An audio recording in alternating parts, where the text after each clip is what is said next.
Bonsoir à tous à nouveau. Donc nous avons le plaisir de recevoir aujourd'hui au Valadou Éric Fiat, philosophe, maître de conférence à l'université Paris-Est Marne-la-Vallée, qui nous fait l'honneur de sa présence aujourd'hui. Donc j'ai le plaisir d'accueillir Éric Fiat.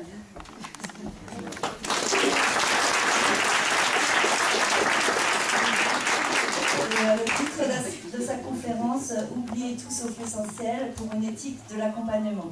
Donc je laisse la parole à Éric.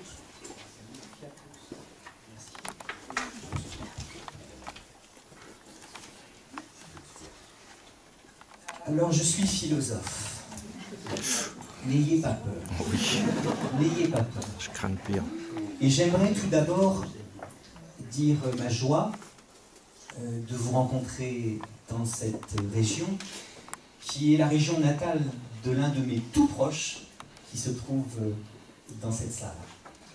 Et j'aimerais vous dire ma joie aussi d'intervenir à la suite de mon ami Michel Billet, sociologue, que vous avez peut-être rencontré l'an dernier, qui avait inauguré au fond ce cycle de conférences. Après que je vous aurai dit ma joie, eh bien, je vais vous annoncer que j'aimerais que cette petite causerie du soir sur la maladie d'Alzheimer, eh bien, soit placée sous le haut patronage d'un très grand philosophe qui s'appelle Aristote, lequel Aristote disait « La philosophie ne mériterait pas une heure de peine si elle n'aidait pas à mieux vivre. » La philosophie ne mériterait pas une heure de peine si elle n'aidait pas à mieux vivre. Rassurez-vous, je ne vous propose pas une heure de peine. Tout d'abord parce que je vais vous parler un peu moins longtemps qu'une heure, il est déjà très tard et c'est plutôt l'heure du doux apéritif dans le crépuscule avec quelques copains que l'heure d'une conférence de philosophie. Et deuxièmement, je vais essayer de faire en sorte que ce moment ne soit pas trop pénible. S'il pouvait même être un peu drôle, ça ne serait pas mal. Car en vérité, il vaut mieux parler avec légèreté des choses sérieuses qu'avec sérieux des choses légères. Et l'humour est parfois une ressource pour les malades d'Alzheimer et pour ceux qui les accompagnent. Boris Vian disait que l'humour, c'est la politesse du désespoir. Il faut avouer que la maladie d'Alzheimer est une maladie dont le nom ne prédispose pas tout de suite à la franche hilarité.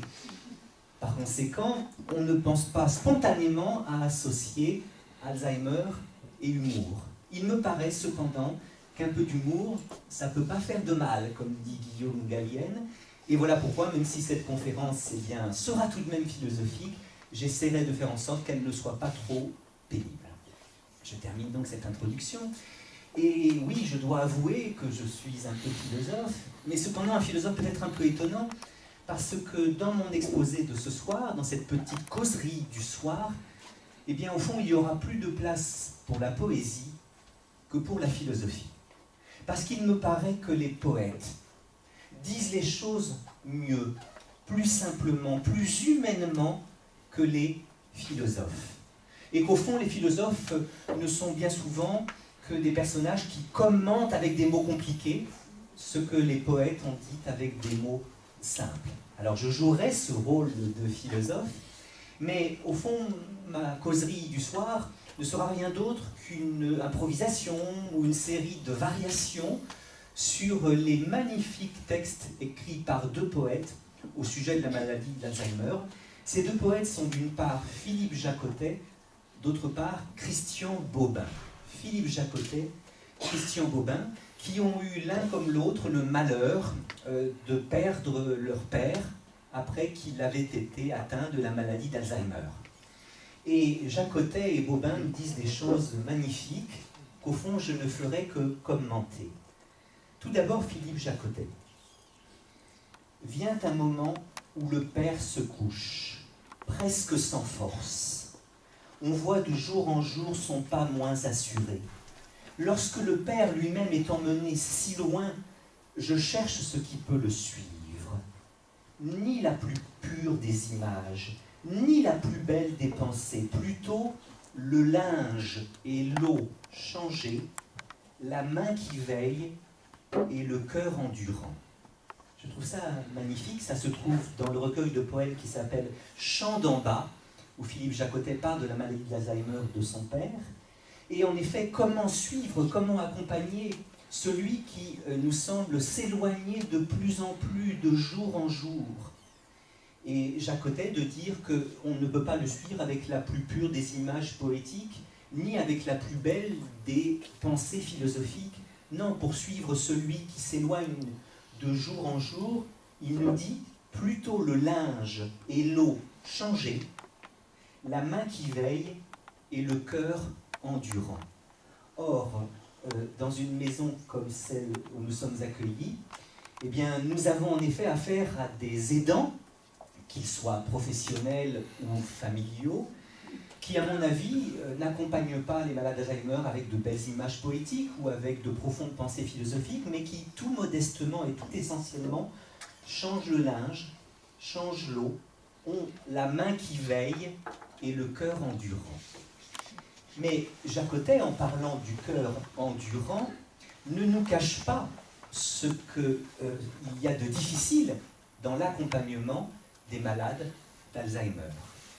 Il y a en effet quelque chose de parfois terrible dans cet accompagnement. Et là encore, Jacotet, quelques lignes après, écrit « Sinon le premier coup, c'est le premier éclat de la douleur. Que le père soit ainsi jeté si bas, qu'il soit ainsi châtié, qu'il semble un faible enfant dans le lit de nouveau trop grand, enfant sans le secours des pleurs, sans secours où qu'il se tourne, acculé, cloué, vidé, il ne pèse presque plus, la terre qui nous portait tremble. » Et il est vrai que parfois, il nous semble que la terre tremble. C'est de ce tremblement que je voudrais partir, qui fait que le sol se dérobe sous nos pieds, de cette sidération qu'on éprouve parfois à voir celui qu'on aime tant changé par cette maladie. C'est de ce tremblement et de cette sidération que je voudrais partir. Car incontestablement, il y a dans cette maladie quelque chose qui nous semble attaquer le cœur même de l'homme.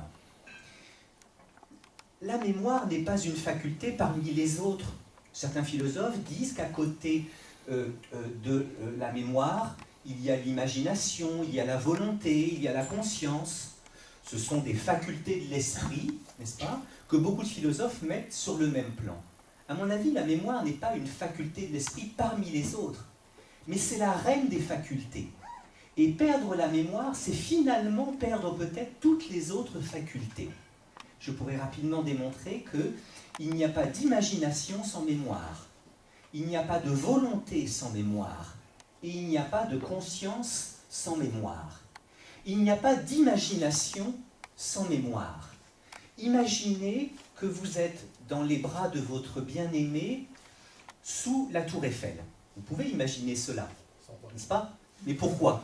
Et parce que vous vous souvenez de ce que c'est que la tour Eiffel, vous vous souvenez de qui est votre amoureux, votre amoureuse, vous vous souvenez de ce que c'est que d'avoir dans ses bras son amoureux et son amoureuse.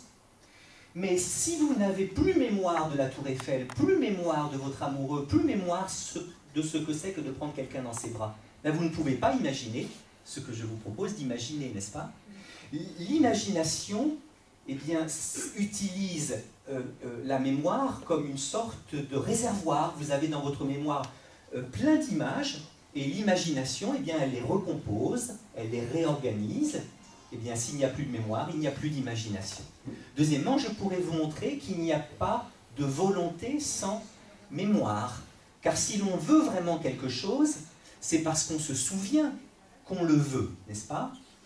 De même, on pourrait démontrer qu'il n'y a pas de conscience sans mémoire, et en fait que la conscience est une espèce de mémoire au présent. Si j'oubliais tout au fur et à mesure que je le vis, je n'aurais conscience de rien. Et par conséquent, ce qui est terrible dans cette maladie, c'est qu'elle ne s'attaque pas à une faculté parmi les autres, mais elle s'attaque à la faculté qui est la mère de toutes les autres. Voilà pourquoi perdre la mémoire, c'est progressivement perdre l'imagination, perdre la volonté, perdre la conscience. Et donc on peut comprendre, comme le dit Jacotet, que lorsque l'on voit le père emmené si loin, eh bien, on a l'impression que la terre tremble, on est sidéré. Il y a quelque chose en effet de terrible dans cette maladie, parce qu'elle nous semble attaquer le cœur même de celui que nous aimons. Vous l'avez aimé, et vous l'avez peut-être même épousé, pour le meilleur et pour le pire. Et pendant longtemps, ce fut peut-être le meilleur, car vous aimiez son humour, son imagination, les attentions qu'il avait pour vous, etc. etc. Vous l'aimiez pour sa mémoire, vous l'aimiez pour sa culture, vous l'aimiez pour son humour, et progressivement, la maladie lui fait perdre les raisons pour lesquelles vous l'aimiez. Comment continuer à aimer quelqu'un qui est tant changé, tant modifié par cette maladie? Incontestablement, ça n'est pas une chose facile, et je crois que Jacques Hottin nous le dit magnifiquement. Accompagner quelqu'un changé par cette maladie, ça n'est vraiment pas quelque chose de facile. Pourtant, faut-il en conclure, ce que malheureusement un certain nombre de nos contemporains occidentaux ont conclu, à savoir que perdre ses facultés, c'est perdre sa dignité. Pour beaucoup de nos contemporains, la perte de la mémoire, la perte de l'imagination, la perte de la volonté, la perte de la conscience, la perte de la maîtrise, de la parole, des sphincters, c'est une perte de dignité. Je voudrais dire tout le contraire. Non pas du tout, évidemment, que l'on puisse parler avec légèreté de toutes ces pertes-là. Et on espère qu'il y ait des médecins, qu'il y ait des accompagnants qui fassent en sorte qu'on ne perde pas trop vite toutes ces facultés-là. Le premier devoir du soignant, c'est de faire en sorte que l'autre garde le plus longtemps possible ses facultés. Et on espère qu'un jour on trouve un remède permettant de guérir définitivement cette maladie. N'empêche que pour l'instant, on n'arrive pas à empêcher la perte progressive des facultés. Et la question, c'est de savoir si la perte des facultés est une perte de dignité. Or, j'ai écrit un petit livre à ce sujet, je voudrais dire avec force qu'à mon avis, la perte des facultés n'est pas une perte de dignité. Car il me paraît que chez l'homme, ce qui est important, c'est moins les facultés que l'usage qu'il en fait. Et je sais des hommes qui sont riches en facultés. Ils ont une mémoire extraordinaire, ils ont une imagination fabuleuse, ils ont un pouvoir économique, un pouvoir de séduction, un pouvoir sexuel absolument extraordinaire, et qui cependant se conduisent comme des salauds. Il me paraît que ce qui est important chez l'homme, c'est moins les facultés que l'usage qu'on en fait. Eh bien, on peut parfois n'avoir plus beaucoup de facultés, et cependant en faire l'usage le plus humain, le plus beau qui soit. Être disciple du philosophe Kant, c'est penser qu'aucun homme ne peut perdre sa dignité. C'est penser que la dignité, elle est intrinsèque à l'humanité. Et Kant le dit bien lorsqu'il dit quelque part que les choses ont un prix, mais que l'homme, lui, a une dignité, laquelle est sans degré ni parti. Qu'est-ce que ça veut dire, ça? Dire de la dignité qu'elle est sans degré ni parti, ça veut dire qu'on n'est pas plus ou moins digne, vous voyez? Qu'il n'y a pas des hommes qui seraient plus dignes que d'autres. Et Kant distingue entre le prix et la dignité, parce que quand vous êtes dans le registre du prix, justement, vous êtes dans la différence de degré, vous voyez? Vous pouvez estimer le prix d'un tableau, ça vaut à peu près tant. Vous pouvez estimer le prix d'un taureau sur la foire, ça vaut à peu près tant. Le geste que je fais d'ailleurs n'ayant pas avec l'estime de la valeur du taureau en question. Vous pouvez estimer le prix d'une prostituée sur un marché d'esclaves, ça vaut à peu près tant. Oui, mais à ce moment-là, vous manquez au respect que vous devez à sa dignité, car au fond, l'homme, c'est un être qui est hors du prix, au-delà de tout prix. Quand on est dans le registre du prix, on est dans l'estime, dans le plus ou moins. Quand on est dans le registre de la dignité, on n'est plus dans l'estime. L'homme est hors du prix, au-delà de tout prix. Il a une valeur inestimable. Et voilà pourquoi Kant dit que la dignité de l'homme, elle est sans degré ni parti. On n'est pas plus ou moins digne. Il n'y a pas à mesurer la dignité des gens avec ce que j'appellerais le dignitomètre, vous voyez. Et donc, vous donneriez un bon score à celui qui a de l'imagination, qui a de la mémoire, qui a de la conscience, qui maîtrise sa parole et ses sphincters, et vous mettriez un mauvais score en dignité à celui qui a perdu tout ça. Non, nous dit Emmanuel Kant, la dignité est inestimable, elle ne se mesure pas, et voilà pourquoi on peut dire en effet que l'homme a une dignité qui est au-delà de tout prix, qu'il est inestimable. Alors, je suis convaincu de ça, Et voilà pourquoi il me paraît qu'en effet, tout homme doit être accompagné, respecté et peut-être même aimé. Or, beaucoup de nos contemporains semblent en désaccord avec cela, puisqu'il leur arrive de dire que certains malades ont perdu leur dignité. Il y a une espèce de flottement de nos contemporains au sujet de la dignité. Parce que nous nous levons le matin et nous disons tous « il faut respecter la dignité de la personne humaine ». Ce genre de formule, elle se trouve dans tous les discours des hommes politiques, par exemple, et ils ont tout à fait raison de tenir ce genre de discours. Il faut respecter la dignité de la personne humaine. Vous entendez ce genre de propos aussi bien dans les meetings de la gauche vertueuse que dans ceux de la droite vicieuse. Non, la gauche n'est pas forcément vertueuse et la droite n'est pas forcément vicieuse, et réciproquement. Mais je ne sais pas qui a inventé l'expression gauche vertueuse, cette expression qui est son pendant, c'est droite vicieuse. Tous les hommes politiques, hein, de Le Pen à Mélenchon, de Juppé à Fabius, sont d'accord pour dire qu'il faut respecter la dignité de la personne humaine. Et vous entendez cette formule dans tous les meetings, dans toutes les écoles, dans tous les tribunaux. Cette formule-là, il faut respecter la dignité de la personne humaine, contient un enseignement philosophique, une position philosophique, qui est que la dignité est intrinsèque à l'humanité, vous voyez. Il faut respecter la dignité de la personne humaine. Tous les êtres humains sont des personnes, et donc tous les êtres humains sont porteurs d'une dignité qui doit être respectée. Nous disons cela le matin, et cependant il nous arrive de dire le soir que certains hommes ont perdu leur dignité. N'y a-t-il pas contradiction entre ce que nous disons le matin et ce que nous disons le soir?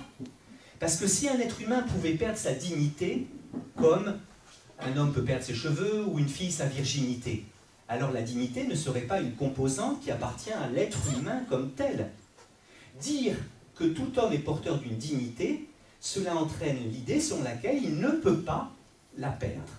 Et donc dire le matin, il faut respecter la dignité de la personne humaine, et dire le soir, cette maladie fait perdre à l'homme sa dignité, c'est être pris en flagrant délit de contradiction. En même temps, j'essaie de comprendre ce qu'il y a dans la tête de celui de nos contemporains qui pense que cette maladie fait perdre à l'homme sa dignité. J'essaie de comprendre ce qui se passe dans la tête de celui de nos contemporains qui dit le soir que ce malade a vraiment perdu sa dignité. Et ce que je vais découvrir, c'est que le mot dignité, il désigne certes la valeur absolue que tout être humain a, qu'il soit beau, qu'il soit laid, qu'il soit jeune ou qu'il soit vieux, qu'il soit homme ou qu'il soit femme, qu'il soit juif ou non, qu'il croit en Dieu ou qu'il n'y croit pas, qu'il soit plutôt gentil ou plutôt méchant, qu'il soit plutôt généreux ou plutôt avare, plutôt lâche ou plutôt courageux. Il y a donc la dignité en tant que valeur absolue qu'on trouve en tout homme, mais il y a un autre sens du mot dignité qui est le mot posture, vous voyez? C'est la définition posturale de la dignité. Et en effet, quand vous dites que l'enterrement s'est très bien passé, car ça a été un enterrement très... Supposez qu'un enterrement puisse bien se passer, parce que ça a été un enterrement très digne, qu'est-ce que vous voulez dire? Ça a été très digne, ça a été une cérémonie très digne.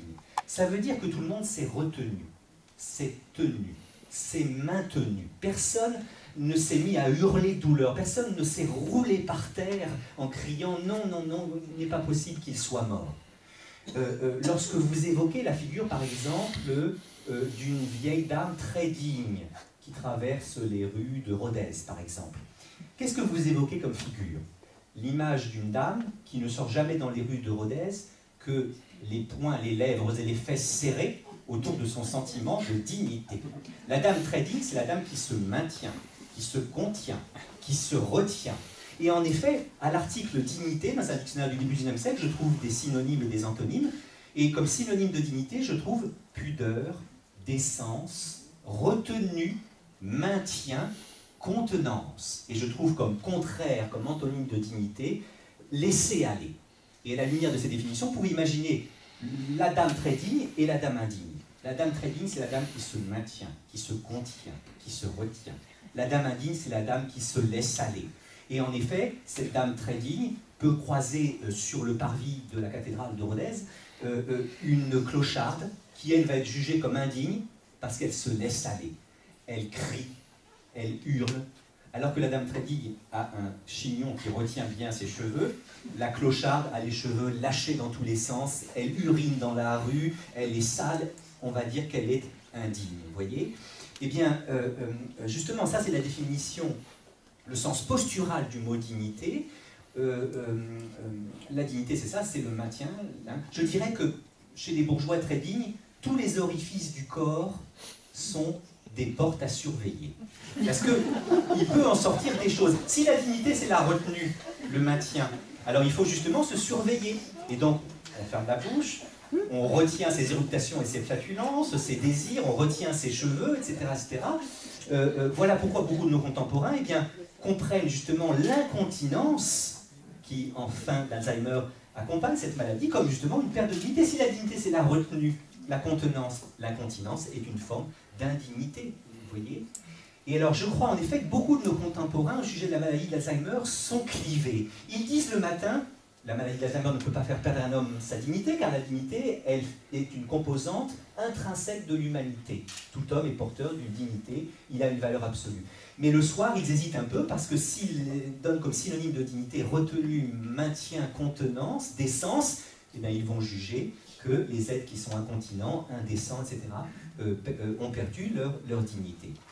Et alors, je crois qu'il y a évidemment là un choix à faire. Qu'est-ce qui importe? La définition, j'ose un gros mot, ontologique de la dignité ou la définition posturale de la dignité? Ontologique, c'est-à-dire qui appartient à l'être même de l'homme, posture qui est liée à sa manière de se conduire. Eh bien, je crois que la base de l'accompagnement des malades, c'est être convaincu que la première définition, la définition ontologique, importe plus que la définition posturale.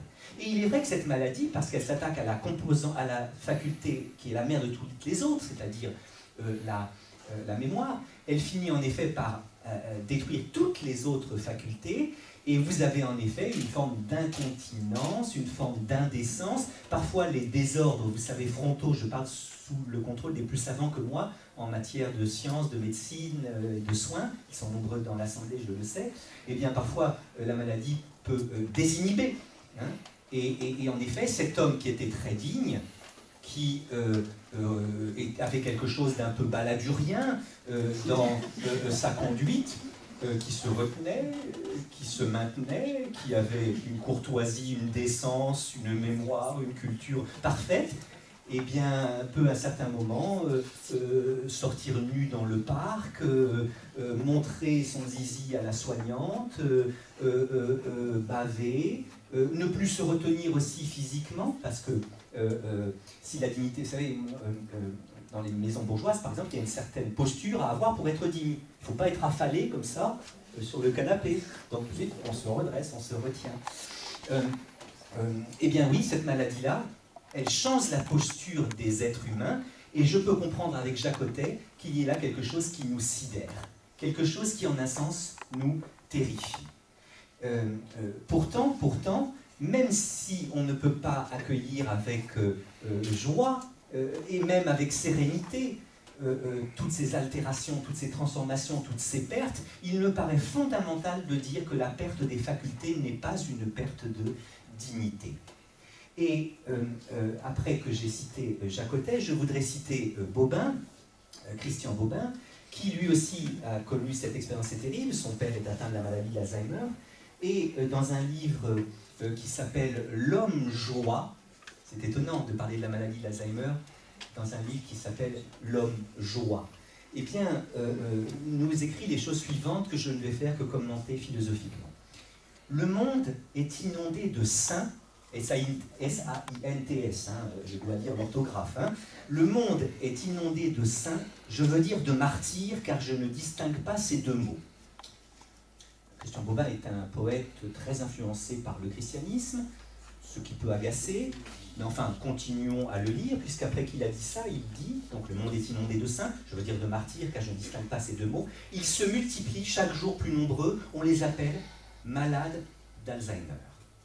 En se multipliant, ils nous font le don d'une vie réduite à sa base, harassante, exténuante, délivrée de tous les ordres de la vie moderne, acheter, envier, triompher, écraser.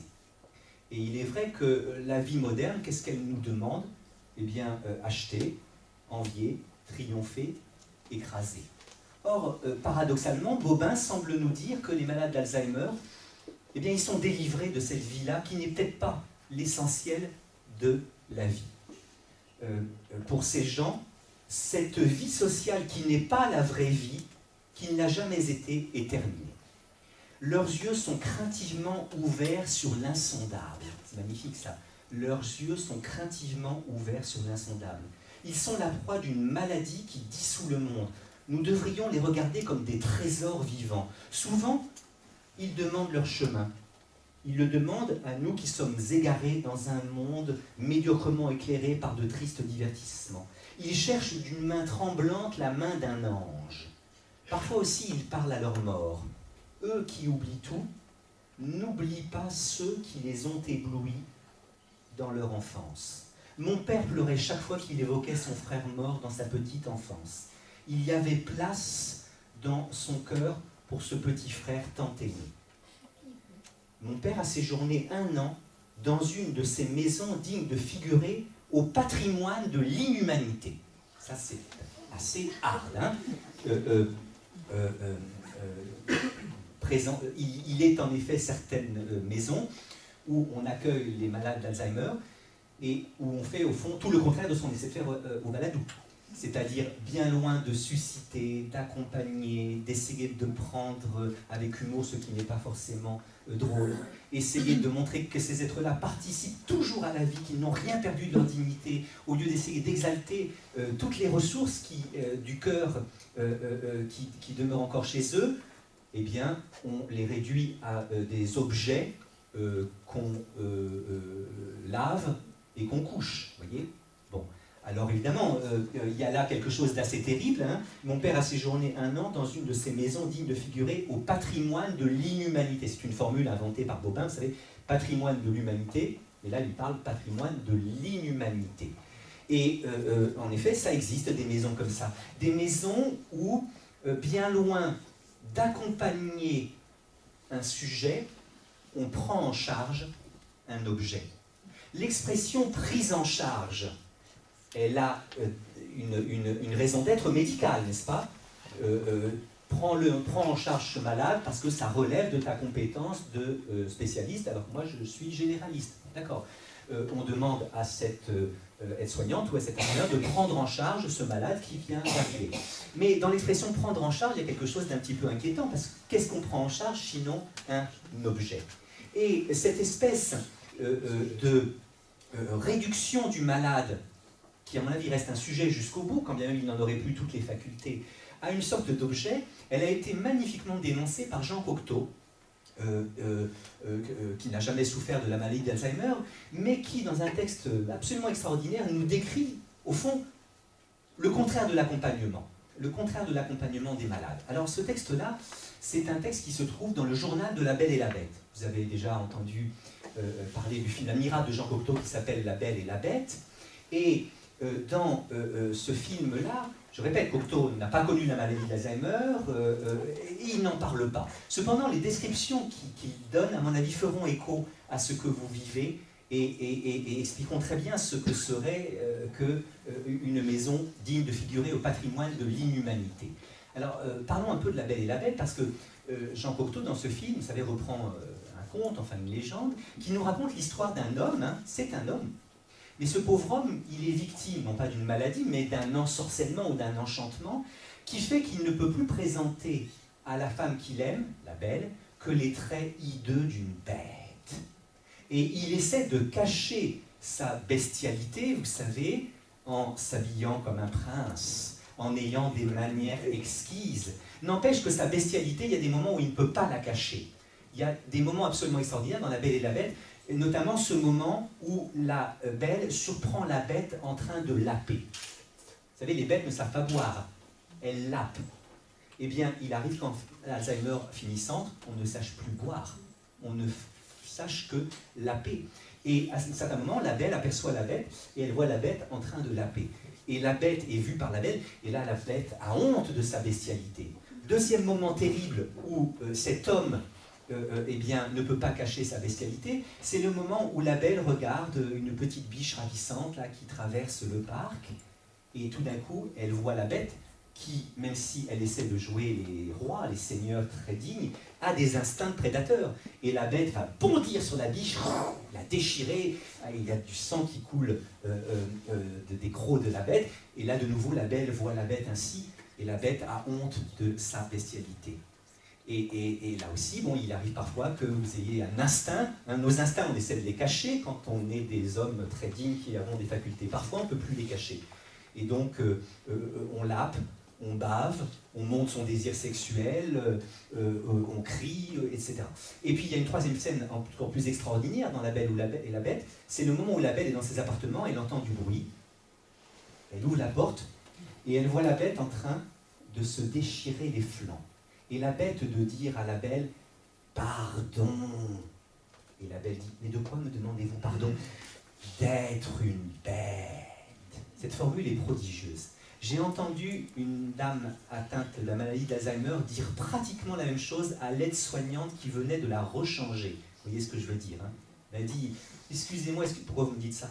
Ben, je fais sous moi comme une bête. » Et alors là, la Belle va regarder la Bête comme la Bête voulait n'être point regardée, puisqu'elle va la regarder comme on regarde un objet, comme on regarde une chose. Elle va regarder dans les yeux. Et là, la Bête dit « Ne me regardez pas ainsi, je ne puis supporter votre regard me brûle, fermez votre porte, fermez votre porte !» Et la musique de Georges Auric passe, ce film est vraiment un chef-d'œuvre. Et par la grâce des trucages de Cocteau, vous avez de la fumée qui sort du corps de la Bête, voyez ? Eh bien oui, il y a des regards qui font fondre le sentiment de dignité comme neige au soleil.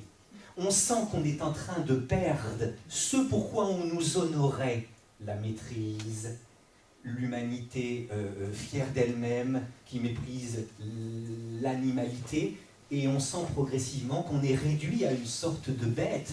Et Cocteau décrit ça admirablement, hein, ce regard qui est une menace pour la dignité. Et alors il se trouve que pendant qu'il tournait La Belle et la Bête, Jean Cocteau est tombé lui-même très malade. Il souffrait à la fois d'un anthrax, d'un phlegmon, d'un impétigo et d'une trachéite. Ça fait beaucoup. On est en 1945, la France se relève à peine de la catastrophe et on a peu de moyens pour soigner et même pour apaiser les souffrances du poète. Il doit arrêter de tourner le film et il est hospitalisé dans une maison digne de figurer au patrimoine de l'inhumanité. Heureusement, Cocteau a la force de tenir son journal. Il vient être édité aux éditions du Rocher, ça s'appelle Jean Cocteau, Journal de la Belle et la Bête. Il y a 2 pages absolument extraordinaires qui, je le répète, ne parlent pas de la maladie d'Alzheimer, mais parlent de ce que n'est pas l'accompagnement. La première page, c'est la page du 15 avril 1945, où Cocteau dit « Il m'est arrivé de parler de la douleur et de la souffrance quand je ne les connaissais pas, mais souffrir est autre chose. Souffrir, c'est ce qui fait un être se recroqueviller au coin de la chambre, appeler n'importe qui, n'importe quoi, ne plus pouvoir parler qu'en langue de bête. » Et il est vrai que la langue qu'on a quand on souffre vraiment, et en Alzheimer finissant, c'est plus vraiment la langue philosophique ou la langue poétique. Je ne crois pas que vos malades disent, comme Nerval, je suis le veuf, le ténébreux, l'inconsolé, le prince capitaine à la tour abolie. La perte des facultés n'est pas une perte de dignité. Philosophiquement, Kant a raison. Non, non, non. Parfois, il leur reste la langue des bêtes, c'est-à-dire le cri, le gémissement, le halètement ou le silence. Et alors Cocteau écrit ça, et parce qu'il a un anthrax, c'est-à-dire des furoncles partout sur le visage et dans le cou, il ne peut plus se raser. Résultat, il s'est laissé pousser la barbe, et à un certain moment, il se regarde dans le miroir, et il a l'impression non pas de voir le visage d'un homme, mais la gueule d'une bête. Et dans son délire de poète génial, il a l'impression que c'est Jean Marais, son copain, Jeannot, qui se venge. Lui si beau, je l'ai rendu si laid en lui mettant le masque de la bête, et bien maintenant, c'est moi qui paye, et j'ai vraiment l'impression de voir la gueule d'une bête. Et c'est là que Cocteau, vous savez, a ce mot génial, les miroirs feraient bien de réfléchir avant de nous renvoyer notre image. Et vous savez que les miroirs ne réfléchissent pas avant de réfléchir. Les miroirs devraient réfléchir parfois avant de réfléchir. Ils devraient réfléchir au mal qu'ils font parfois. Hein. Elle a fait un régime. Au début, ça marche toujours super bien. Elle perd 12 kilos en 3 mois et demi. Magnifique. Mais voilà-t-il pas qu'elle va passer un mois de vacances, je ne sais pas moi, dans l'Aveyron par exemple, et ce ne sont que confits de canard, aligots, bon, etc., etc. Bref, pommes de terre, enfin, sarladès, et elle récupère 8 kilos en un mois quand elle rentre chez elle et qu'elle va à sa psyché. Vous savez, c'est le miroir dans lequel les femmes se miraient jadis de pied en cap, généralement nues. Le miroir, il faudrait bien de réfléchir avant de réfléchir. Et le miroir, là, va y arriver, il va dire « Oh là là là là ». Et le miroir se déformerait comme celui des foires pour faire apparaître la minceur de jadis, alors qu'elle est vraiment jadis. Non, impitoyablement, le miroir va montrer la catastrophe. Enfin, si on peut parler de catastrophe en l'occurrence. Et Cocteau donc dit « Les miroirs feraient bien de réfléchir avant de réfléchir, mais ils ne réfléchissent pas avant de réfléchir. Ce que je vois, ce n'est pas le visage d'un homme, mais la gueule d'une bête. Recroquevillé au coin de ma chambre, j'appelle n'importe qui, n'importe quoi. » Et alors on tourne la page et on passe au 16 avril 45, et voilà ce qu'écrit Cocteau. « J'appelle, on vient. Étrange psychologie que celle des bonnes sœurs. Les bonnes sœurs ne sont pas vraiment bonnes. Elles remplacent la bonté par un mécanisme de bonté. On appelle, c'est un automate vêtu de linge blanc qui entre dans la chambre, la range et en sort. Les bonnes sœurs ne soignent pas le malade, elles soignent la chambre du malade, dont le malade n'est qu'un élément parmi d'autres. Toute attention à la singularité du cas du malade déréglerait le mécanisme et leur semblerait un crime de lèse-majesté par rapport à la mère supérieure ou au médecin-chef. Tout est dit, de la réduction du malade au statut d'objet. Vous me direz que le monde a changé, ce ne sont plus des bonnes sœurs, mais des infirmières qui parfois portent des seringues.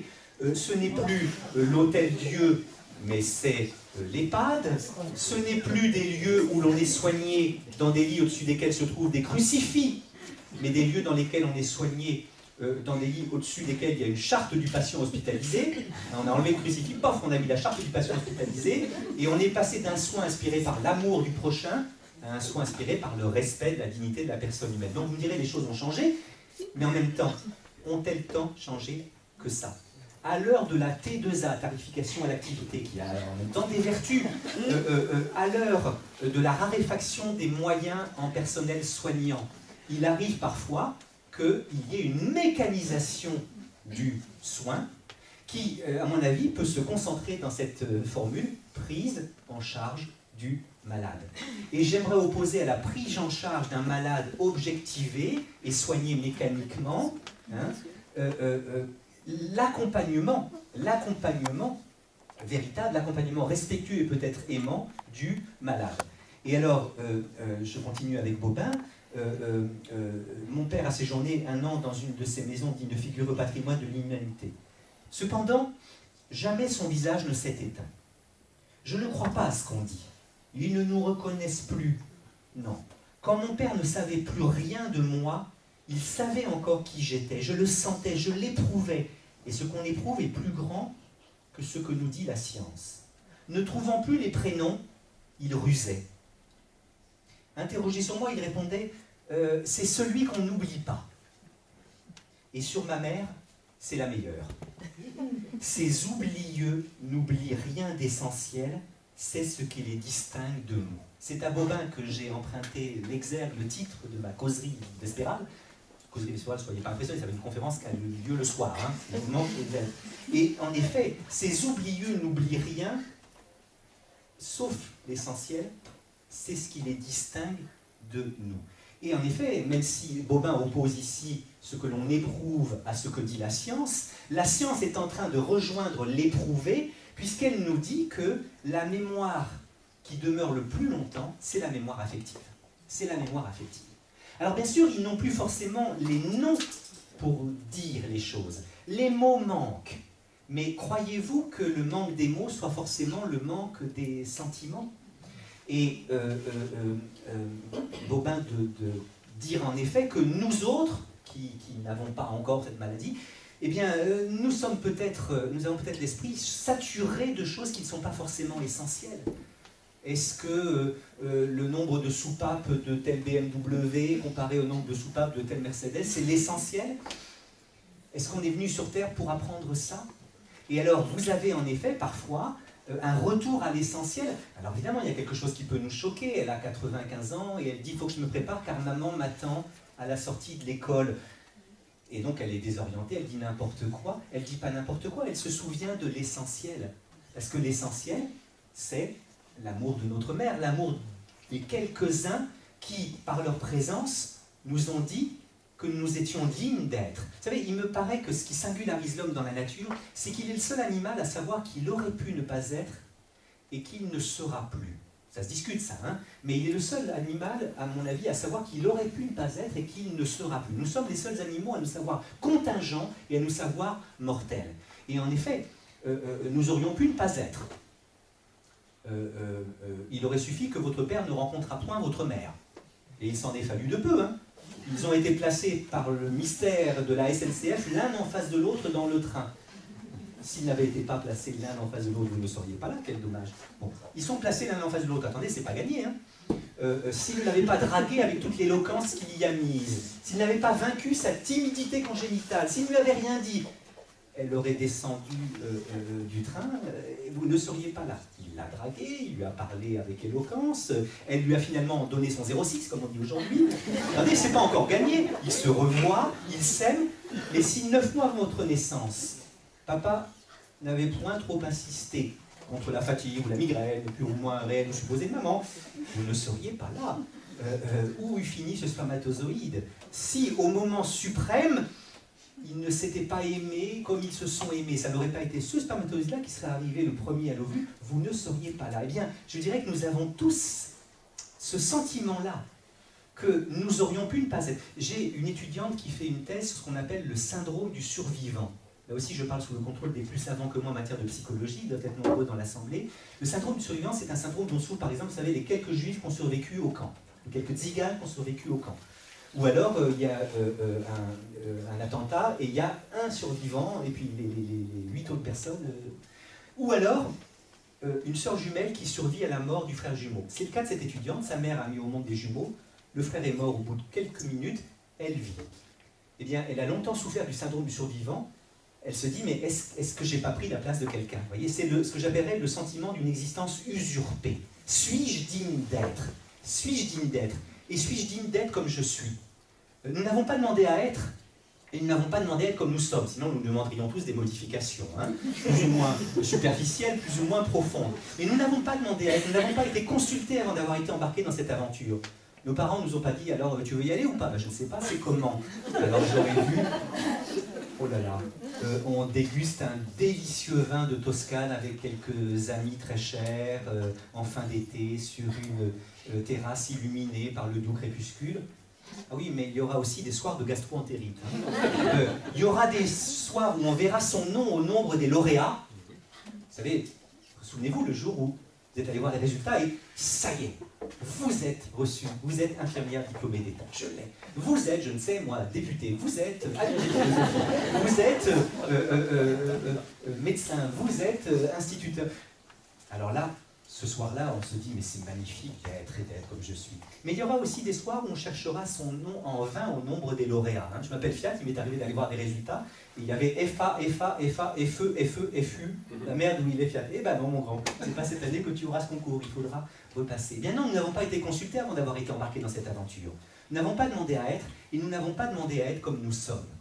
Et voilà pourquoi tout être humain est à la recherche de ce que j'appellerais une légitimation au fait qu'il soit et qu'il soit comme il est. Nous sommes tous inquiets à cet endroit-là. Suis-je digne d'être? Suis-je légitime? Est-il légitime que je sois comme je suis? Or, c'est justement notre mère qui, dans son amour, dans ce regard, nous a dit, mais oui, il est bon que tu sois. Et que je sois comme je suis, oui, tel qu'il est, il me plaît. Et alors, vous voyez, ce souvenir de maman qui nous attendait à la sortie de l'école, ce souvenir de son petit frère, eh bien, c'est ce souvenir de l'essentiel. Je crois en effet que, contrairement à ce que dit Bobin, il n'y a pas forcément à opposer selon un cadastre trop bien découpé la science et l'éprouvé, car la science est en train de rejoindre l'éprouvé et elle est en train de nous dire que la mémoire qui demeure le plus longtemps, c'est cette mémoire sensible, cette mémoire affective. Je finis avec Bobin, nous finirons tous en miettes. Bon, c'est pas sûr, hein. Peut-être qu'on peut... On aimerait peut-être tous mourir brusquement, en pleine forme, et vieux. Mais bon, peut-être que ça ne sera pas le cas. Et il dit, nous finirons tous en miettes. J'ai erré dans le champ de bataille, hein, ce patrimoine de l'humanité. J'ai vu les âmes défigurées, l'affreuse plaie de la résignation. J'ai entendu le silence surtout, un tocsin de silence. Ce que j'ai vu était à la fois terrible, banal et sublime. En tout, une quinzaine de vieillards. On amène la nourriture sur un chariot. Ces gens se voient à table 2 fois par jour. Ils ne se sont pas choisis. Depuis la toute petite enfance, ils sont pourtant en route pour cette rencontre. Les paravents sont tombés, les paravents de la jeunesse, de la beauté et de la place acquise. Je vois un homme mettre du sucre dans la tasse de son voisin égaré. Je vois une femme en aider une autre à rompre du pain. Chacun de ces vieillards est immense et ne le sait pas, et se moquerait si on le lui disait. Il faudrait que quelqu'un aille les chercher un par un et les sorte de leur torpeur qu'ils prennent pour une fatalité. Nous finirons tous en miettes. J'ai pour eux la colère qu'ils n'ont plus. Ils sont bien plus abandonnés que les jonquilles sauvages dans les bois où aucun promeneur ne va.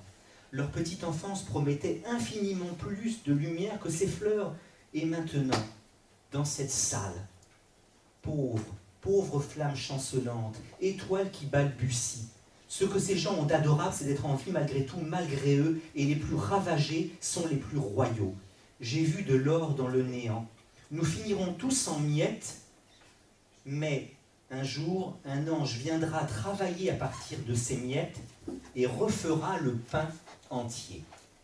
Eh bien, évidemment, il n'y a pas des maisons où on accueille les malades qui sont arrangées au patrimoine de l'inhumanité, et il n'y a pas des maisons où on accueille les malades qui sont arrangées au rang du patrimoine de l'humanité, vous voyez. Cependant, il me paraît que là, il y a 2 extrêmes. Hein.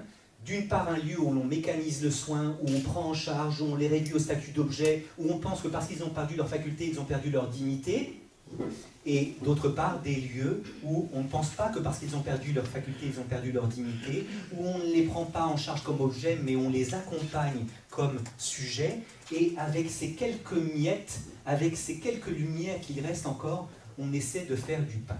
Il me semble que ce texte de Christian Bobin, eh bien, malgré sa complexité, c'est de la poésie, ça mérite d'être lu plusieurs fois, il dit magnifiquement ce que vous essayez de faire au Valadou. Et alors, ce que vous essayez de faire au Valadou, me semble-t-il, c'est justement inventer un accompagnement, inventer une forme d'accompagnement qui va être une forme de vigilance, une manière de veiller jusqu'au bout sur le fait que, quels que soient les désordres et les catastrophes engendrées par cette maladie, eh bien, on a affaire à un être humain digne de respect et peut-être d'amour. Évidemment, ça n'est pas toujours facile. Et j'aimerais, pour finir, consacrer un peu de mon temps à une expérience dont on ne parle pas assez, et pourtant une expérience très courante aussi bien des malades que de ce qu'on appelle les aidants familiaux, aidants naturels, et puis les aidants professionnels. C'est la fatigue. C'est la fatigue. Parce qu'on peut en effet dire, un peu ce que je vous propose, à la suite de Jacotet et de Bobin, ces êtres-là ne perdent pas leur dignité. Ils méritent d'être accompagnés jusqu'au bout. Et plutôt que de les laisser comme objet, eh bien, récupérer ces petites miettes et essayer de faire du pain. Cependant, il y a incontestablement quelque chose de fatigant à accompagner jour après jour les malades, vous voyez. Et alors j'aimerais justement dire qu'un lieu comme ça, c'est un lieu où on prend aussi en charge la fatigue des aidants. Parce que vous pouvez évidemment, comme ça, au début de la maladie, avoir de belles paroles et dire « Bon, nous nous sommes mariés pour le meilleur et pour le pire, ça a été le meilleur longtemps, maintenant c'est peut-être le pire qui va venir, puisque le diagnostic est tombé comme un coup près, maladie d'Alzheimer, mais jamais je ne te mettrai dans une maison. Je t'accompagnerai jusqu'au bout. Tu restes un sujet digne et même sublime et même saint, hein, avec cette espèce de lyrisme un peu chrétien qui peut m'agacer parfois qu'on trouve chez Bobin, et donc jusqu'au bout, je serai là. Mais ce que vous ne savez pas, c'est qu'il y a cette fatigue qui va vous prendre jour après jour, vous voyez. Et la fatigue est le pire ennemi de celui qui se veut, éthiquement, moralement, un être magnifique. Vous savez, le phénomène qui se produit chez nos enfants ou petits-enfants, à savoir qu'ils sont insupportables quand ils n'ont pas assez dormi. Vous connaissez ce phénomène-là? Eh bien, ce phénomène-là, même si nous ne sommes plus des petits-enfants, nous avons atteint l'âge de raison, il me semble que ce phénomène-là, il continue à fomenter en nous, à se préparer en nous.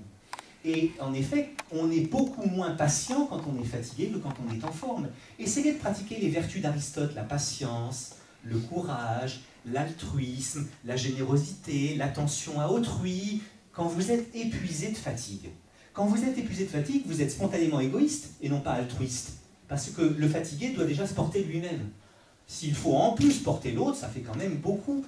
Et alors il me paraît que la fatigue, c'est le pire ennemi de celui qui se veut moralement impeccable. Vous savez, je vous propose cette image-là.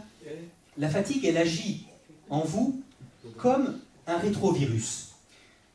Vous savez que le virus du sida, c'est un rétrovirus plutôt qu'un virus. Hein. Et quand il entre dans un organisme, qu'est-ce qu'il fait? Il attaque les globules blancs. Et il fait descendre le nombre des globules blancs de manière tellement drastique qu'ensuite, c'est comme si la porte de l'organisme était ouverte pour qu'entrent dans l'organisme d'autres virus qui donnent lieu à ce qu'on appelle des maladies opportunistes. Si je n'étais pas clair, vous me le diriez. Hein. Vous me diriez. Hein. Donc voilà ce que c'est que pour le corps, le virus, le rétrovirus VIH. Et bien moi je dirais que la fatigue est à l'homme moral, ce que le virus VIH est à l'homme physique. Parce que quand la fatigue entre en vous, eh bien, elle vous change, et c'est comme si la porte de votre cœur était ouverte pour qu'entre en vous, à ce moment-là, l'impatience, l'agacement, l'injustice, la lâcheté, l'altruisme, etc. Hein. Quand on est épuisé de fatigue, pas facile d'être courageux, d'être généreux, d'être altruiste et d'être patient. Et je peux très bien imaginer, par exemple, la fatigue, l'épuisement d'un proche ou la fatigue, l'épuisement d'un soignant. Car le malade, même si je vous ai convaincu, du moins je l'espère, eh bien, doit être considéré comme digne jusqu'au bout et accompagné, digne de respect, voire d'amour. N'empêche que ce n'est pas toujours facile que de l'accompagner. Je peux imaginer 2 jours très différents chez l'aide-soignante qui peut-être se trouve dans la salle. Je peux imaginer qu'un jour, elle se lève de bonne humeur. Elle ouvre la fenêtre, le temps est exactement ce qu'elle avait envie qu'il fût. Elle se regarde dans le miroir ferait bien de réfléchir avant de regarder son image, et ma foi, l'image qui lui est renvoyée par le miroir lui plaît plutôt. C'est très agréable quand on se trouve beau ou belle dans le miroir. Le petit déjeuner se passe magnifiquement, il y a un côté amiricoré, hein, bon, tout est parfait. Elle sort dans les rues, un inconnu lui offre des fleurs. Elle arrive à l'EHPAD et on la félicite sur son allure, sur sa mise, sur sa nouvelle coiffure, et on lui annonce que les RTT qu'elle a posés pour peut-être avoir un week-end sentimentalo-érotique avec le nouvel interne qui va mal peut-être arriver dans le service en baie de la Cano, eh bien elle les a. Alors là, et elle entre dans la chambre, et alors là, même si le malade est un petit peu affalé, un peu bavant, un peu, mais ma foi, l'accompagner, veiller sur sa dignité, comme dit Père Fiat, c'est une espèce d'évidence, c'est pas difficile. Surtout si le malade qui l'attend dans cette salle, c'est un malade plutôt gratifiant. Vous voyez, quelqu'un qui vous dit « Oh, j'aime bien quand c'est vous qui venez, vous êtes tellement gentil, puis vous ressemblez à ma petite fille ». Alors là, vraiment, quand la rencontre du soignant et du soigné, c'est la rencontre d'une forme et d'une gratitude, alors là, l'accompagnement respectueux et même aimant est une espèce d'évidence. Et je peux imaginer que le lendemain, les choses soient très différentes. Je peux imaginer que mon aide-soignante ait mal dormi, d'un sommeil traversé de moments d'insomnie. Je peux imaginer que dès après qu'elle a ouvert la porte, la fenêtre, elle se rend compte que le temps est aussi dégueulasse qu'hier. Et je peux imaginer que le miroir lui renvoie une image qui lui déplaît. Oh là là, mon Dieu, quelle tronche ce matin. Que le petit déjeuner ne soit pas du tout l'amiricoré, mais l'agacement parce que tu as laissé les miettes, tu ne l'as pas rangé, etc., etc. Je peux imaginer que, sortant dans les rues, aucun inconnu ne lui offre des fleurs, que je trouve scandaleux vous regardant, mais enfin c'est ainsi. Je peux imaginer qu'une de ces 2 chaussures prend l'eau. Vous savez, c'est ce que Genot appelle le démon mesquin, ces petits emmerdements de la vie quotidienne. Bon. Et puis qu'elle arrive à l'hôpital, qu'on lui reproche de ne pas avoir rempli les papiers qu'elle devait remplir, qu'on lui dit hey, « les RTT, tu les as pas. Pof, allô, le week-end avec le jeune interne, etc. » Et donc elle est épuisée, elle est de mauvaise humeur, et elle entre dans une chambre où ne l'attend pas la malade qui la remercie, mais une malade ou un malade agressif, ingrat, exaspérant. Et bien là, quand la rencontre du soignant et du soigné, ça n'est pas la rencontre d'une forme et d'une gratitude, mais d'une fatigue et d'une souffrance, alors là, l'accompagnement respectueux, ça n'est pas toujours facile, vous voyez. Et je dirais qu'on n'en finira pas avec la maltraitance des malades, aussi bien dans les maisons privées que dans les maisons publiques, aussi bien à la maison qu'à l'EHPAD, une fois qu'on en aura chassé tous ceux qu'on pourrait appeler les maltraitants professionnels, vous savez, les pervers, hein, ceux qui aiment maltraiter les malades, hein, ça existe les pervers, hein, des gens qui maltraitent, on a régulièrement et malheureusement révélation que dans certains EHPAD on maltraite les malades, bon, mais imaginons qu'on puisse faire sortir tous ces pervers, tous ces maltraitants professionnels qui après avoir maltraité les malades n'ont aucun regret et même une jouissance. Est-ce que vous voyez que la maltraitance va immédiatement disparaître? Non. Parce que même la meilleure des épouses peut se laisser aller à des gestes de maltraitance quand elle est épuisée de fatigue. La meilleure des aides-soignants peut se laisser aller à des gestes d'agacement, d'exaspération quand elle est épuisée de fatigue et quand elle est seule. La réitération, vous voyez, d'un cri par exemple. Ah là là là là. Et 2 minutes après, ah là là là. Cette réitération peut rendre l'épouse la plus aimante, maltraitante. Je trouve qu'il y a un passage très profond dans ce dessin animé, qu'évidemment je ne mets pas sur le même plan que Chacotet, Bobin, Kant, qui s'appelle Kirikou. Je ne sais pas si vous vous souvenez de ce dessin animé. La grande question de Kirikou, c'est pourquoi Karaba la sorcière est-elle méchante? Pourquoi Karaba la sorcière est-elle méchante? Kirikou pose cette question à tout le monde, personne n'a réponse à la question. Jusqu'à ce qu'il retrouve son grand-père. Grand-père, pourquoi Karaba la sorcière est-elle méchante? Réponse du grand-père, parce qu'elle souffre, Kirikou. Et en effet, elle a une épine plantée qui la fait tellement souffrir. Et parfois, nous n'avons d'autre manière de manifester notre souffrance que l'agressivité. Voyez, un philosophe qui a joué un rôle important dans l'éthique médicale, qui s'appelle Paul Ricoeur, fait dans un de ses livres l'éloge de la sollicitude vers les malades. C'est beau la sollicitude vers les malades. Il dit « Je veux donner à la sollicitude un statut plus fondamental qu'au froid respect kantien. » Le respect kantien, c'est le respect inventé par Emmanuel Kant, qui nous dit que tout homme doit être respecté parce qu'il est digne. Et Ricoeur d'ajouter « Le donner de la souffrance de l'autre, le donner ER, hein, quand l'autre nous donne à voir sa souffrance, le donner de la souffrance de l'autre décèle en nous des sentiments altruistes, spontanément dirigés vers autrui, et c'est ce qui fait de la sollicitude le plus fondamentaux des sentiments moraux. Bon, déceler, c'est un beau mot, hein. Déceler, c'est pas au sens où on lève le sceau. Vous savez, nous avons le cœur scellé, blindé, nous nous protégeons. Mais quand on voit quelqu'un qui souffre, il y a quelque chose qui s'ouvre en nous, et c'est la sollicitude qui va vers le malade. Oui, ça marche parfois, quand elle est en forme, qu'elle rencontre une malade qui lui dit « Je souffre, mais vous êtes tellement gentil », alors là, oui, la sollicitude. Mais en revanche, la sollicitude, lorsqu'on est épuisé de fatigue et qu'on rencontre un malade ingrat, agressif, c'est beaucoup plus difficile, vous voyez. Eh bien, je veux parler de ce phénomène parce que c'est un phénomène qu'on retrouve aux 3 sommets du triangle. Fatigue les malades à cause de la maladie, fatigue la famille et fatigue des soignants, 3 fatigues qui ne se comprennent pas forcément les unes les autres, vous voyez, hein. Et alors, dans ce triangle, il y a la possibilité, justement, d'un patrimoine de l'inhumanité et d'une forme de violence.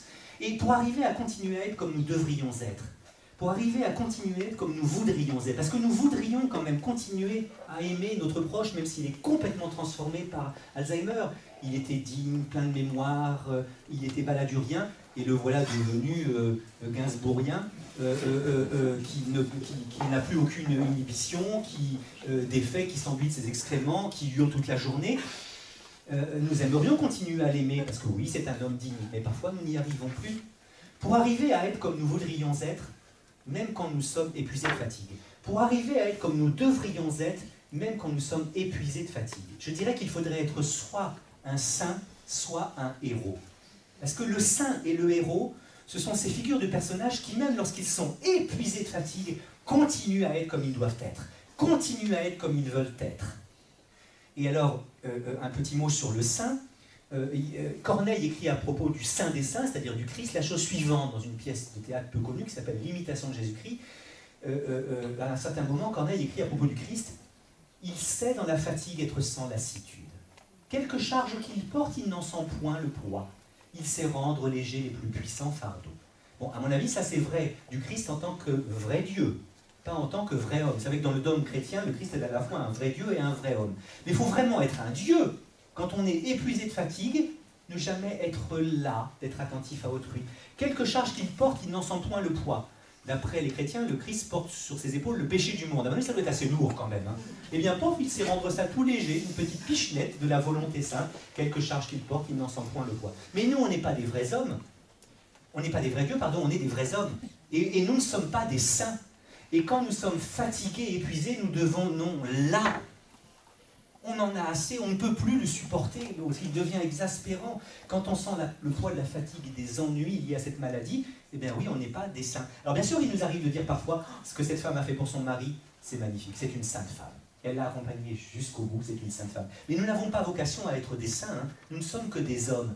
Et donc, pas des saints. Et deuxièmement, nous ne sommes pas des héros. Deuxième figure de personnage qui, même épuisé de fatigue, continue à être comme il doit être, continue à être comme il veut être, le héros. Et je me souviens d'un héros un peu magicien qui est le baron de Munchausen. Né dans les aventures du baron de Munchausen, il y a un moment assez extraordinaire où le baron de Munchausen arrive dans une clairière et il s'y avance d'un pas très sûr. Malheureusement, les sables, ils sont mouvants. Elle vient de derrière, elle nous prend par derrière, elle nous prend en traître. Hein, c'est-à-dire qu'on pensait arriver à une soirée et puis être brillant, être drôle, et tout d'un coup, pof, on est fatigué, tous les effets tombent, c'est une catastrophe. La fatigue, elle vient d'en dessous aussi. On dit que le sol se dérobe sous nos pieds. Vous savez, quand on est épuisé de fatigue, on a des problèmes d'équilibre, qui rappellent les problèmes d'équilibre qu'on a quand on est ivre. Alors, si on est à la fois ivre et fatigué, ça doit faire beaucoup. J'ai mis de côté cette considération. Et donc, la fatigue, regardez, même Gulliver, qui est un géant, il est réduit à rien par les Lilliputiens, parce que justement, il y en a qui viennent de partout. Et donc la fatigue n'est pas quelque chose contre quoi on peut lutter en le mettant devant soi à un certain moment. Alors, comme les sables mouvants, ça nous prend de tous côtés. Alors le baron de Munchausen, il essaie de se battre, et la tête essaie de rester. Vous voyez, on a le corps épuisé, mais ma tête essaie de surnager. J'en peux plus, j'en peux plus, j'en peux plus, mais allez, c'est mon devoir d'homme de l'aimer jusqu'au bout, c'est mon devoir de soignant, de l'accompagner avec respect, de l'accompagner comme un sujet et non pas de l'apprendre comme un objet. Mais il y a un moment où la tête passe avec le reste. Hein. Et c'est ce qui arrive au baron Munchausen, dont la tête s'enfonce dans les sables mouvants. Savez-vous comment ce héros magicien va s'en sortir? En se tirant lui-même par les cheveux. Et il s'attrape par les cheveux, whoop, il sort des sables mouvants, il fait un petit saut périlleux, et il retombe sur la terre. Quel héros! Ce qui prouve que le baron Munchausen avait des cheveux, et non pas une moumoute, ou un toupet, ou un cal, enfin bon. Mais là, il s'agit d'un héroïsme, parce que nous, on ne peut pas se tirer des sables mouvants de la fatigue tout seul. Et en fait, ce dont nous avons besoin quand nous tombons dans les sables mouvants de la fatigue, c'est de quoi? C'est de trouver une branche, c'est de trouver quelque chose pour s'en sortir. Eh bien, ce dont nous avons besoin, c'est de la main d'autrui. Parce que nous ne sommes ni des saints, ni des héros, mais seulement des hommes. Il y a des moments où accompagner les malades d'Alzheimer nous fatigue tellement que cette fatigue risque de nous empêcher d'être comme nous devrions être, de nous empêcher d'être comme nous voudrions être. Et bien voilà pourquoi l'aide aux aidants me paraît quelque chose d'absolument fondamental. Ce moment de répit, parce qu'elle aime son mari au fond, mais elle n'en peut plus de ses cris, de ce qui lui paraît presque dirigé contre elle. Enfin, et cet épuisement, il fomente peut-être de la maltraitance. Et c'est là que si elle peut justement le confier à un établissement, et puis respirer un peu, aller boire une flûte de champagne avec des amis, faire un petit voyage, sans le comprendre comme sans s'en culpabiliser, vous voyez. Eh bien, voilà, on ne peut pas se battre contre cet ennemi à 1000 visages qui vient de partout, qui est l'épuisement, en étant un saint et un héros. Même si parfois on réclame des aidants naturels ou des infirmières, qu'elles soient des saintes ou des héroïnes. Ça se dit parfois, hein, les infirmières, ce sont les saintes laïques des temps modernes. Cette femme, ce qu'elle fait pour son mari, c'est héroïque. Ben, le problème, c'est que celui qui n'est qu'un homme et qui se veut un héros finit par devenir un salaud. Et comme disait Pascal, l'homme n'est ni ange ni bête, et le malheur est que qui veut faire l'ange fait la bête. Et s'épuiser à vouloir être un accompagnant parfait seul, c'est à mon avis très dangereux. Et voilà pourquoi je ne peux évidemment que m'inscrire en écho à ce que vous faites ici, c'est-à-dire à l'idée que quand on n'est ni un saint ni un héros, il est dur d'accompagner quelqu'un qui souffre, mais quand on est à plusieurs, on peut organiser quelque chose comme une circulation. Et alors, pour finir, ce n'est pas seul que l'on peut transformer ces miettes en pain. Vous voyez, ce n'est pas seul que l'on peut transformer ces miettes en pain. C'est à plusieurs. Et il est le moment de rappeler l'origine étymologique du mot accompagner, car accompagner, ça vient de compagnon, qui signifie tout simplement celui qui partage le pain. Le copain et le compagnon sont ceux avec qui on partage le pain. Mais justement, je dirais que le meilleur pain du monde, si je suis seul à le manger, c'est comme s'il perdait de tout son goût. Et je suis jaloux de la formule d'un grand philosophe, même métaphysicien contemporain, un collègue admirable nommé Jean-Pierre Coff, que j'ai entendu dire un jour, je trouve cette formule absolument extraordinaire: le pain appelle le copain, nom de Dieu. Le pain appelle le copain. C'est magnifique, ça. En fait, voilà ce qui est arrivé. Coff a été hospitalisé pour un problème de santé bénin pendant à peu près un mois dans une maison de soins de suite. Et évidemment, on connaît le personnage, il s'est, au bout de quelques temps, il allait mieux, il s'est un peu enquis de ce qu'on donnait à manger aux gens. Est-ce qu'on leur donne de la merde ou est-ce qu'on leur donne des petits plaisirs, enfin, à manger des bonnes choses. Bon.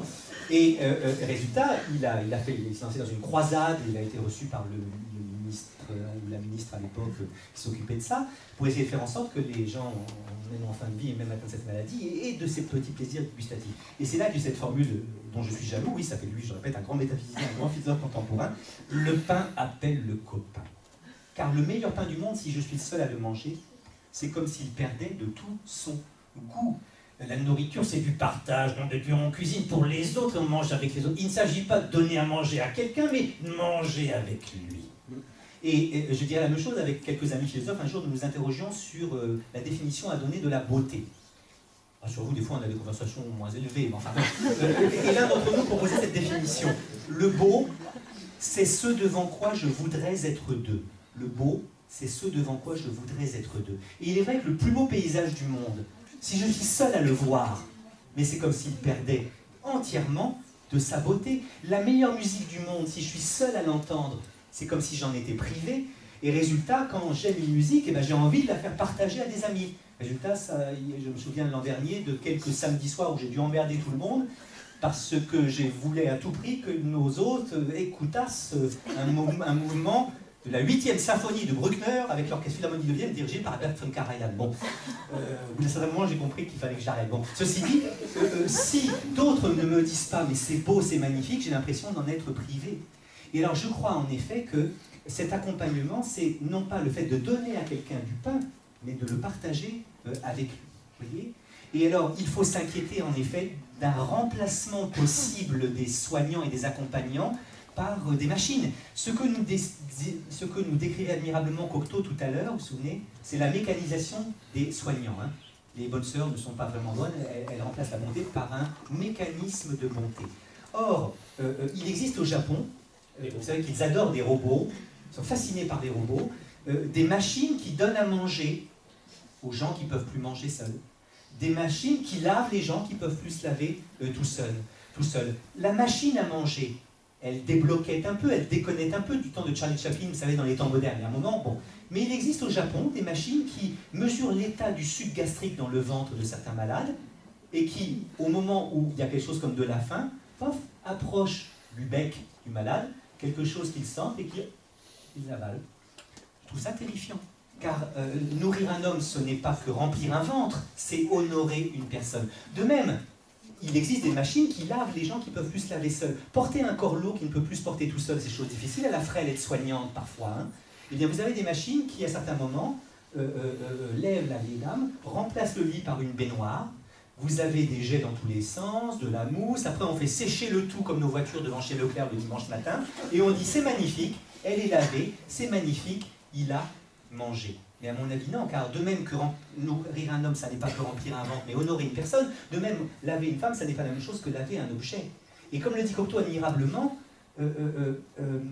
c'est pas la même chose que de laver une femme et de laver une chambre. Hein. Les bonnes sœurs ne soignent pas le malade, elles soignent la chambre du malade, parce que la machine, elle est aveugle à l'âme et à la singularité du cas des malades. Elle lave tous les malades de la même manière. Or, on n'accompagne bien un malade que si on est attentif à ce qu'il y a d'unique en son corps. Et vous avez ce petit point de douleur qui fait que l'aide-soignante ne comprend pas. Elle est en train de la laver, elle fait bien son travail. Elle l'a appris d'ailleurs sur un mannequin éventuellement à l'IFSI. Mais quand elle approche son gant ou ses mains gantées de cette partie-là de l'anatomie de cette vieille dame, elle se met à hurler. Mais elle m'en veut, enfin je ne comprends pas. Et non, il y a peut-être un point de douleur qui n'a pas été repéré. ou alors il y a un point de pudeur qui n'a pas été repéré, ou un point de honte. Peut-être que cette vieille dame, elle se souvient qu'elle a été abusée par un tonton aux mains baladeuses, qui l'a touchée à cet endroit-là, et vous savez que la mémoire affective, c'est celle qui dure le plus longtemps, et finalement, ça lui revient, et on ne comprend pas pourquoi elle hurle. Eh bien, la mécanisation du soin, voilà ce qui, à mon avis, fait de certaines maisons, des maisons arrangées au patrimoine de l'inhumanité.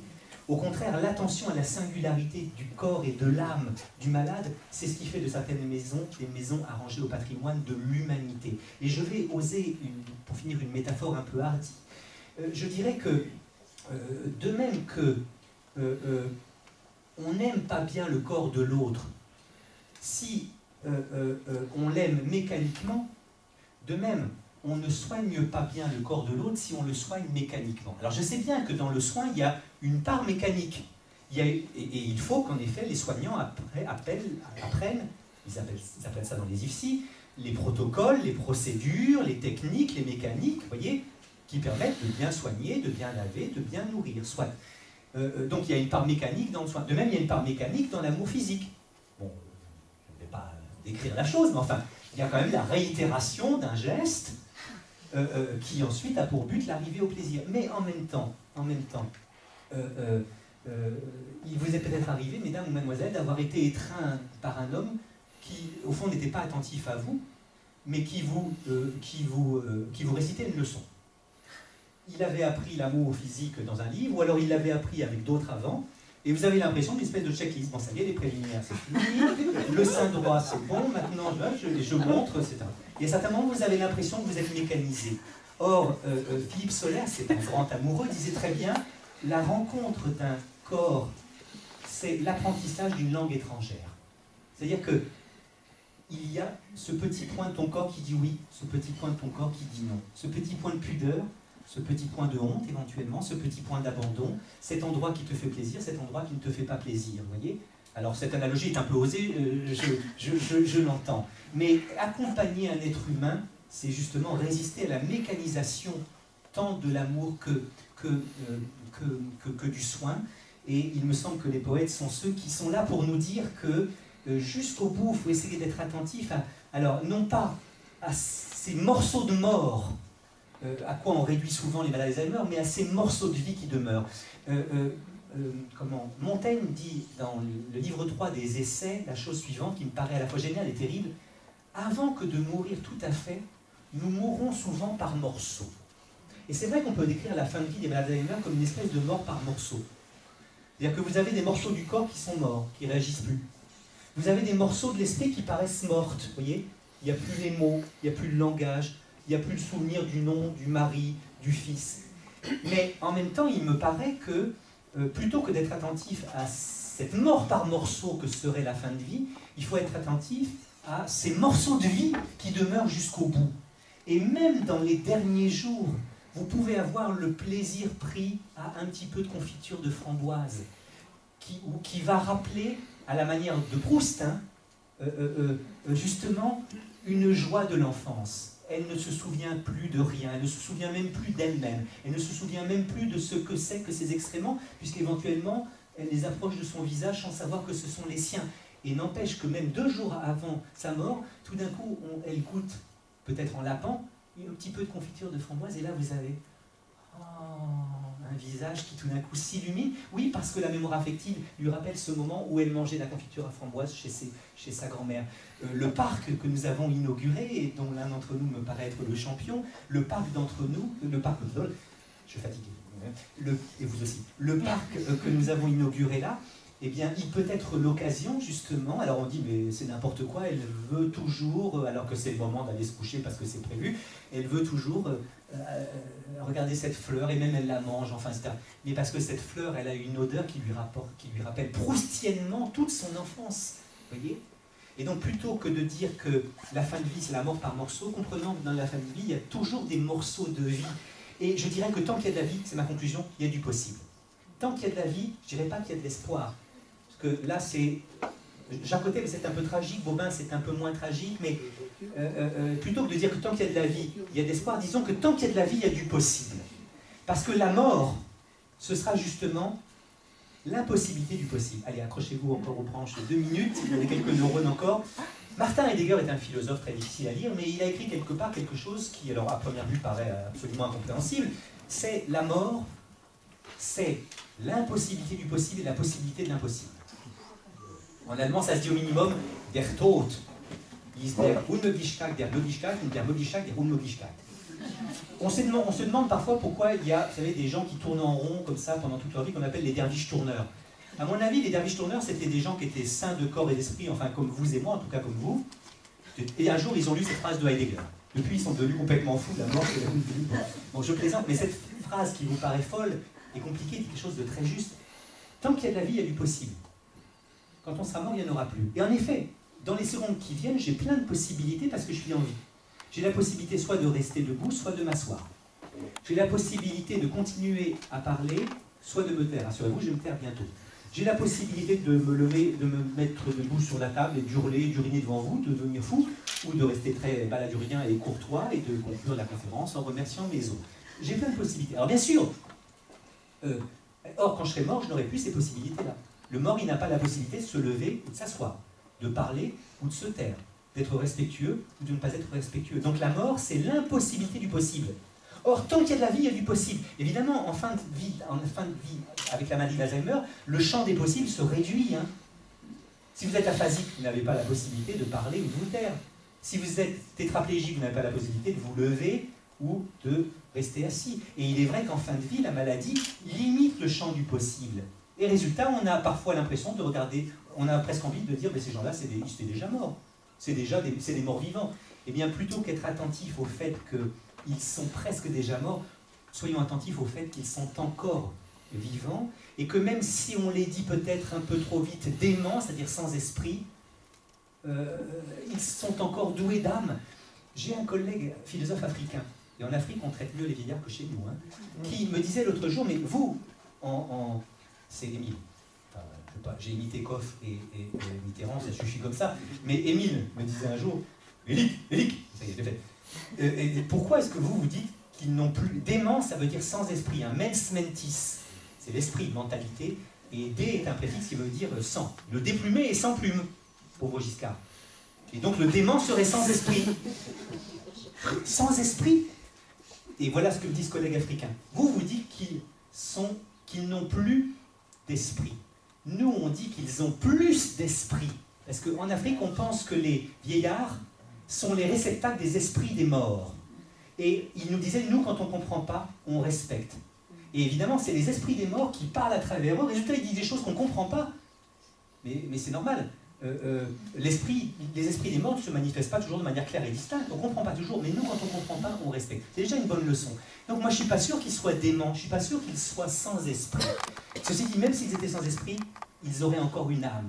Et une âme sensitive et une âme affective, qui est encore capable jusqu'au dernier jour de se réjouir d'un bon pas, d'un bon pain, d'un coucher de soleil, d'une petite fleur jaune qui rappelle l'enfance ou d'un petit peu de confiture de framboise. Donc tant qu'il y a de la vie, il y a du possible, et c'est ce possible qu'il faut honorer en ne prenant pas en charge les objets, mais en accompagnant des sujets. La philosophie ne mériterait pas 1 heure de peine si elle n'aidait pas à mieux vivre, disait Aristote au début de mon intervention. J'espère que cette heure n'a pas été trop pénible et qu'elle aidera peut-être un peu à vivre. Il me reste à vous remercier de votre attention. Merci à vous.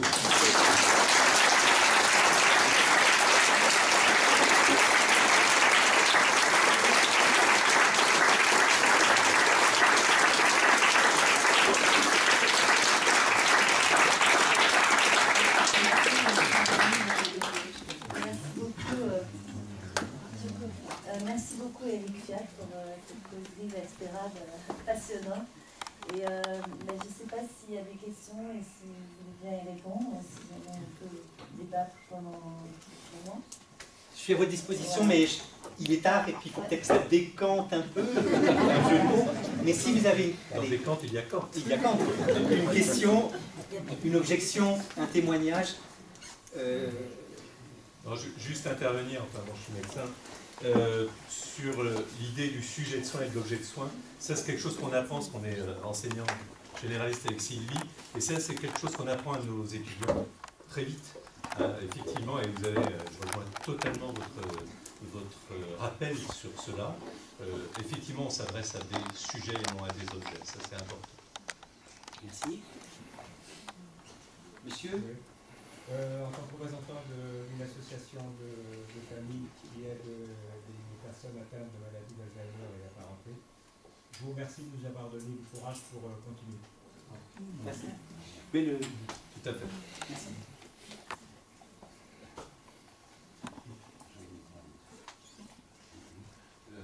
Yves Sancy. Deux choses. Moi, je veux vous remercier d'avoir insisté sur la dignité, d'abord, sur notre regard sur la dignité qu'on a tous au fond de nous. Et vous avez dit qu'il faut arrêter de s'interroger sur la dignité des patients. C'est sur notre dignité qu'il faut s'interroger quand on côtoie cette maladie avec des patients. La deuxième chose, c'est qu'il ne faut pas oublier que vous avez dit des choses extraordinaires. Personne ne m'entend en fait. Oui. Maintenant, oui. Donc sur la dignité, tout le monde a entendu. Non, la deuxième chose, c'est le fait de lier la perte de ses moyens avec l'âge. Et tout ce que vous avez dit est valable pour tout le monde.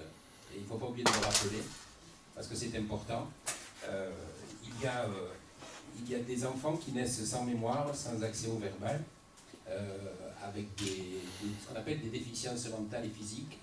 Et c'est quand on regarde à la fois les plus âgés d'entre nous et puis les enfants qui se rencontrent sur cet état-là qu'on se rend compte que là encore c'est un regard permanent que nous devons avoir sur ce qu'est la dignité, ce qu'est vraiment la personne et l'amour qu'on peut donner. Ce n'est pas la fin de quelque chose, c'est simplement l'humanité. Voilà. En même temps, le devoir des soignants, c'est aussi de faire en sorte qu'un enfant né avec peu de facultés eh bien, soit conduit au plus haut de ses facultés possibles. C'est aussi de faire en sorte que celui qui est en train de les perdre les garde le plus longtemps. Hein. Il ne faudrait pas opposer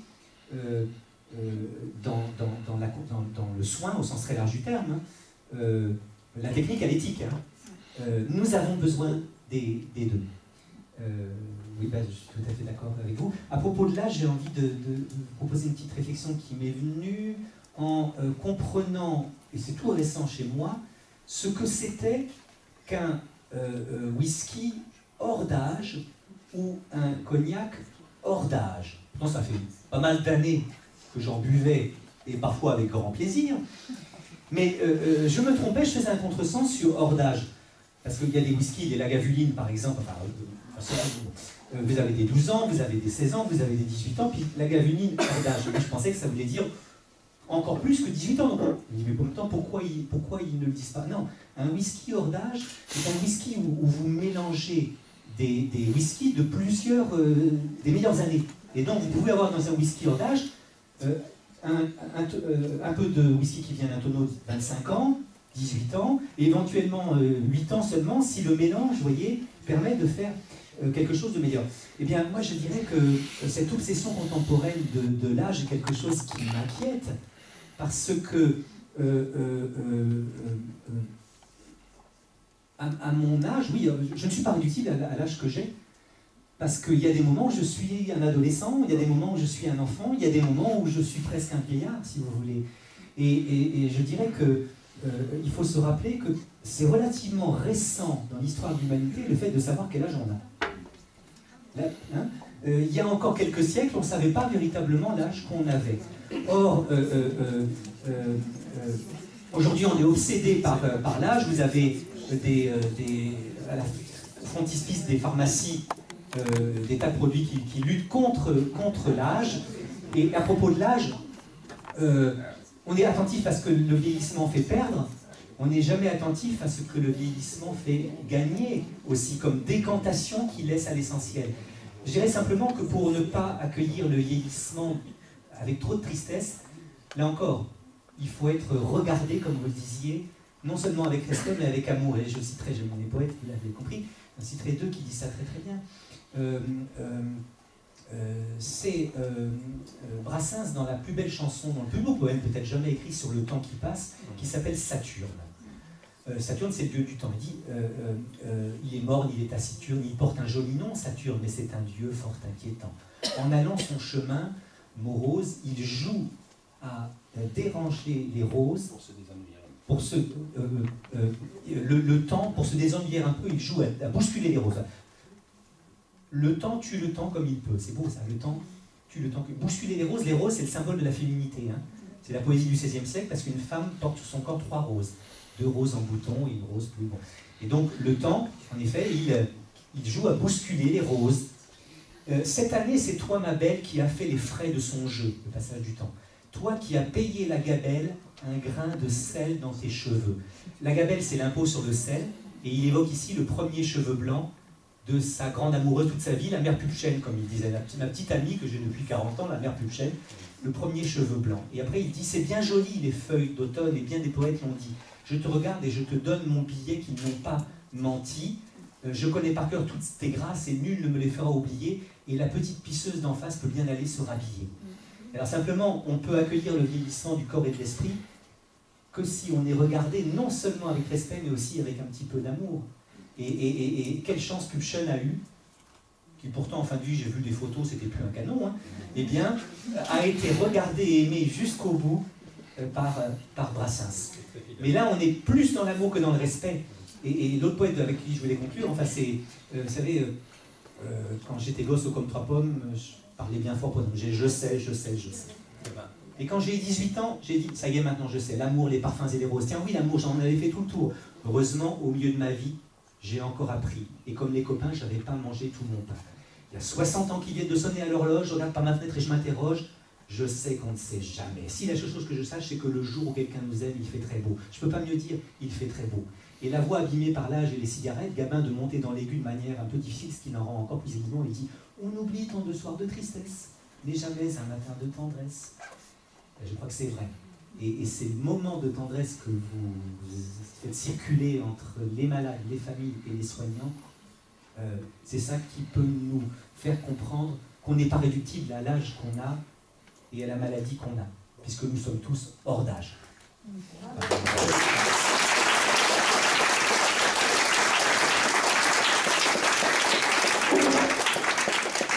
Est-ce qu'il y a d'autres questions ou d'autres commentaires? Alors, je vous invite, si ça vous intéresse, donc Sylvie Lacan, La Grève d'Espagnol, du 11 virgule, a amené quelques livres.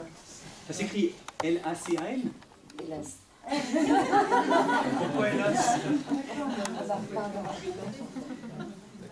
Et voilà, donc Sylvie Lacan a apporté quelques livres. Petit traité de l'unité, grandeur et misère des hommes, d'Éric Fiat. Donc si vous voulez, M. Fiat pourra vous les dédicacer. Et ensuite, il y a aussi des exemplaires du livre de France Alzheimer sur les ateliers artistiques à destination des malades Alzheimer. Donc vous pourrez lire les deux, entre autres, les deux projets qui ont été menés en Nord-Aveyron, donc l'un à Bozou en théâtre et l'autre ici au Valadou, donc les promenades photographiques de mon atelier photo, avec les aidants, les aidés et les bénévoles. Voilà, donc si ça vous intéresse, le livre est à votre disposition. N'hésitez pas, il y a d'autres livres aussi sur la maladie Alzheimer et notamment des livres aussi pour les enfants. Voilà, je vous remercie beaucoup et n'hésitez pas à... Merci Pascal.